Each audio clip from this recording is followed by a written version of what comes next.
So this theater room is like a theater room, game room combo, and you kind of want the theater part of it to still be dark enough to be able to use the projector. But for the game room, they've noticed some dark corners, and it's just a general dim light in the game room, really shadowy, as you can see. Having a few more sources of light in the room will help get rid of these dark shadows, so that's what we're going to be working on today.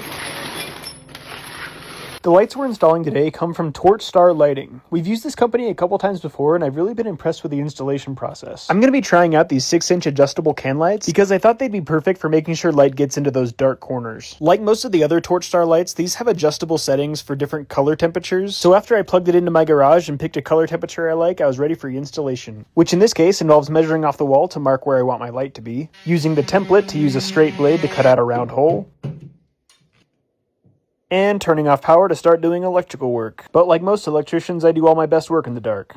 After I got all the wires fished into place, but before I hooked them up to anything, I went ahead and turned the lights back on so you could watch the video. Wiring up the lights is a piece of cake, and they really just snap into the ceiling with this common spring mechanism. And when I got all that part done, I had to adjust the angle a little bit to make sure the game table was getting enough light, which meant it was time to turn power off one more time so I could hook the other end of the wires to the switch leg and the light fixture. Now when I turn the light switch back on, those new can lights start lighting up, which means I did everything correctly. The new fixtures add a lot more ambient light into the room, and if you look carefully, all the dark shadows that you noticed in the first video are completely softened out by the multiple light sources, which means we're almost ready to call this job done. All we have left is to pick up the trash and to vacuum the sheetrock dust we left on the floor. And that's usually something you save for the person that's lowest on the totem pole.